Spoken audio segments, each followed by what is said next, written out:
So, beginning guitar, things you should know uh, as reference points so that we can communicate clearly.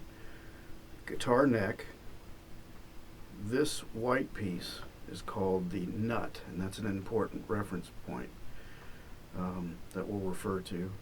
These metal strips going across this way are called frets, and we number them. So first fret, second, third, fourth, etc. So the front of the neck is either called the fretboard or the fingerboard, and that's where we're going to place our fingers.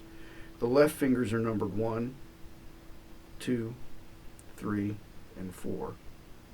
The strings are always numbered 1 through 6. So the first string is closest to the floor, second string is 1 up from it, third, fourth, fifth, sixth string is closest to your face. There are 5 or so basic chords that you should learn. I would start with E. I would do A minor, C, D, and G. There's certainly more than that, but these are good 5 or so to start with that can get you through a lot of songs. So the way you play the E chord is your first finger goes up on the first, second, third string right behind the first fret. And you want to get in the habit of getting right on the tip of the finger as much as you can, as close to the back side of the fret here without going over. Now you can't always, and I'll show you an example of that in a minute. So our first finger goes here. Second finger, the middle finger, goes on the 1, 2, 3, 4, 5th string, second fret. And third finger goes on 1, 2, 3, 4th string, second fret. And here's an example where the second finger can't get right on the fret, but you do the best you can. So it's important that you play on the tips of the fingers as much as you can. You want any strings that are underneath any of these fingers to ring. For example, the second string, if I don't have enough, if I'm not on the tip of the finger enough, will get muted by hitting the bottom part of this finger. So roll up on the tip of the finger as you play these chords, and keep a nice space between the palm of your hand and the bottom of the neck like this. And your thumb is going to line up just about where the second finger is, maybe a little behind it, and that works as a pivot like this, so you can move your hand around more easily. So on this E chord, we strum all 6 strings. And that's an E chord. The next chord I would learn would be A minor, because it's the same shape as the E. It's just that each of the fingers are dropped down 1 string each. So the way I would do that is try to pick up your second and third fingers together and move them like 1 finger, move them straight down, and then follow with your first. Again, remain on the tips of the fingers and get as close to the frets as you can. Now for the A minor chord, we're not going to play the 6th string, so move your right thumb down to the 5th string and strum 5 strings. And that's A minor. So the next thing I would do is practice shifting between these 2 chords with 4 strums each. Don't go real fast. Go at a comfortable, moderate to slow tempo, and try to keep a steady rhythm like this. 1, 2, 3, 4, A minor. 1, 2. We're going to shift back up to the E. 1, 2. Get ready for the shift. 3, 4, 1. That's A minor. We're going to go back to E. 3, 4, back to E. And do several repetitions of that until your hand gets tired. Then stop, rest, do it some more. And that's how you'll treat each of the chord combinations. The next chord progression I would work on would be going from the A minor up to the C. 2 of the 3 fingers stay in the same place. So we have our first finger on the second string, first fret. We have our second finger on the fourth string, second fret. Third finger, third string, second fret. That's our A minor. To get from here to the C, I only have to move one finger, the third finger, which is going to go up to the fifth string, third fret. And right away you'll notice that's a little bit of an awkward stretch, and that's okay. That's normal.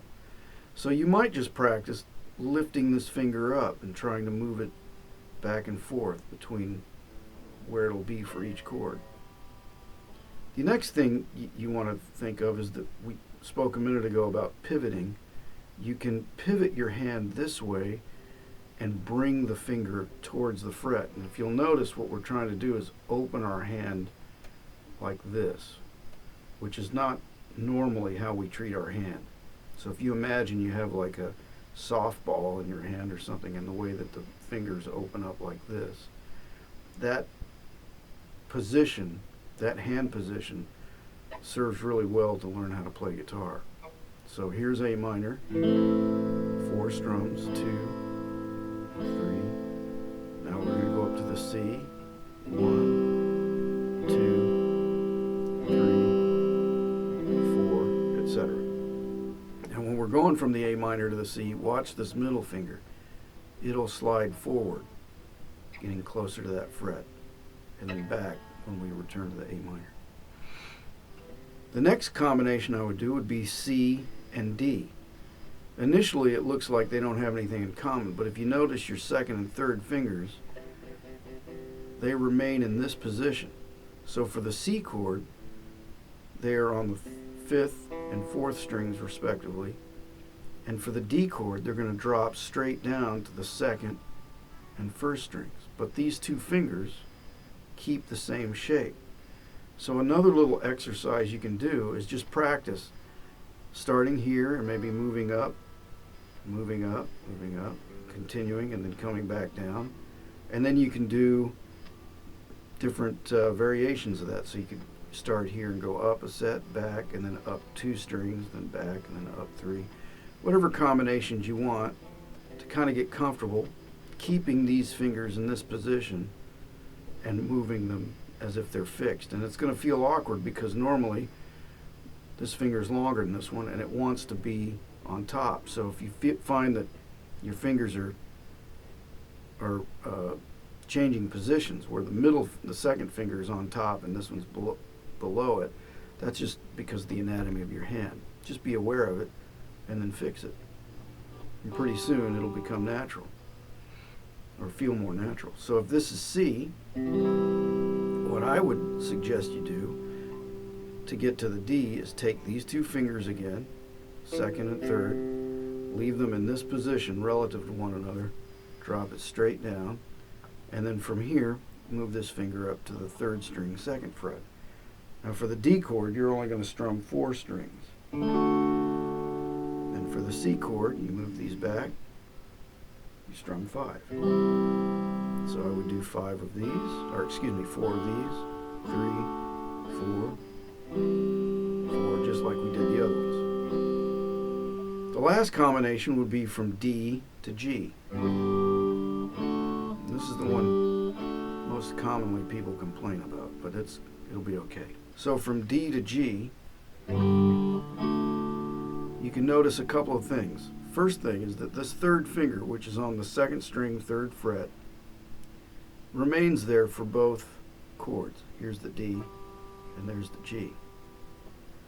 The second thing I would establish is a lead finger, and I would go back to this second finger, meaning that it's the one that you're going to lead the transition with, and then the others will follow in a specific order. So don't watch your lead finger, look at where it's going. We're at the D chord right now. We're going to bring the middle finger up to the third fret of the 6th string like this. So keep your focus here. So if this is D, we're going to focus here, bring up the second finger, then take your first finger, move it straight up to the 5th string, 2nd fret, and then add your 4th finger to the 1st string, 3rd fret. There's your G. And just move the fingers in the same order when you go back to the D. You can't see where you're going very clearly on this one, but you're going to take your second finger, drop it down to the first string, second fret, move this down to the third string, second fret, and lift up your fourth finger. So there's your D. So here's G, D, G, D. And pretty soon, you'll notice that you're moving two fingers at a time and then all of them at the same time. And it gets easier and easier as you do it.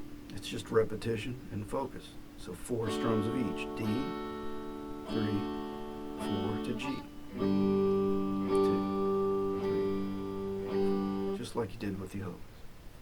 Then you can try any combination you want. You can work on G and C. You can work on E and D, any kind of combination that you like.